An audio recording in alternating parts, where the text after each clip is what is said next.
All right, so the last thing we have in 3.6 is Descartes' rule of signs. So Descartes came up with this rule. Probably wasn't the first, but so many things in math are attributed to just one person, even though many people simultaneously discovered in different places certain rules. But this rule tells us about how there's a relationship between the number of sign changes in our polynomial, so number of sign changes in our polynomial, and how that tells us about the zeros. This is one that I was saying, I kind of like, I haven't wrapped I'm sure I did back 7, 8 years ago when I taught pre-calc the first time, because I'm not the type of student who's like, cool, a rule, I'll just memorize that. I'm like, why? So I need to think about the why on this, but here is the rule. It basically tells us if we have a function, so let's just look at f of x, and let me grab, well, let's look at a function we've already played with. Just remember that the function we had earlier was disgusting, but it was all positive. So it'll actually be an interesting one. Doesn't really help us to talk about sign changes, but an interesting one to chat about. So let's look at that one. 1x cubed, 13x squared, 57, 87. All right. So we had x cubed plus 13x squared plus 57x plus 85. So if you think about the number of sign changes in our original polynomial function, there are 0 sign changes. Everything is positive. That's what we're talking about, looking at these coefficients. Positive, positive, positive, and positive.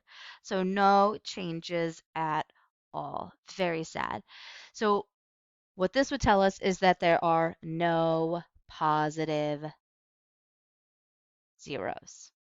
Remember, this had a 0 at -5. And then 2 complex. So far, it hasn't broken the rule.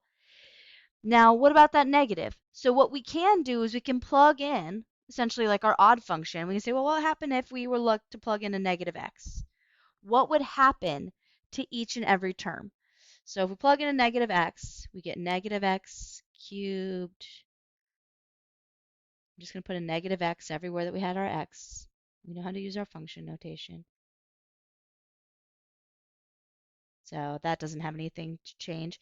And then we know even powers are going to stay positive. So this will pop down as 13x squared. But the odd powers are actually going to become negative. So this will be a negative x cubed minus 57x plus 85. So this is my f of negative x. And now when we talk about sign changes, what we're doing is saying, okay, from here, we went from negative to positive. That's one sign change. Here, oh, we're going changing again. We went from positive to negative. That's 2. And then last, we did one more time. We got 3 sign changes. So his rule of signs actually says that however many sign changes there can be that or like reduce that number by an even integer number of zeros for that. So since we have 3 sign changes, this tells me that we could have 3 negative zeros or 1 negative 0. So we always reduce by that 2 because of those complex pairs that we get. So I totally understand the 3 versus 1. Let's think about why those sign changes, why they make sense. Why, Descartes, did you come up with this rule of signs, and how is that a reasonable thing to know?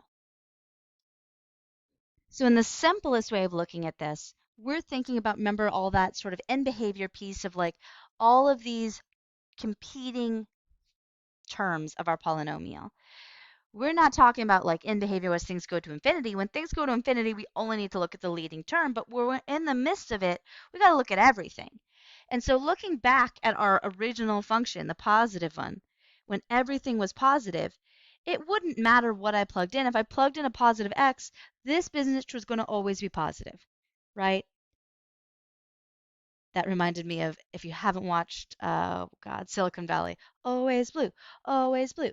This will be always positive because whatever I plug in, I'm going to be adding stuff together. There's no way this can ever be 0. It totally makes sense that there are no positive zeros.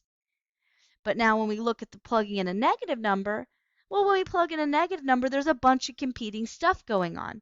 We've got this x cubed, we've got this x, both bringing the number down, and then we've got the x squared and the 85 bringing the value up. So it is possible that in the balance of all of this, we would get out some solutions. And the number of solutions, it does make sense that it's based on that sign change. Because if we only change sign once, there's only one number that's going to balance this out. Whereas here we change 3 times, we could have 3 different numbers that could balance this equation. So not getting super into the mathy math of it, I'm hoping that it makes a little bit of sense as to why this makes sense. And then we can go ahead and look at a question and see how we might use this rule of signs to our advantage.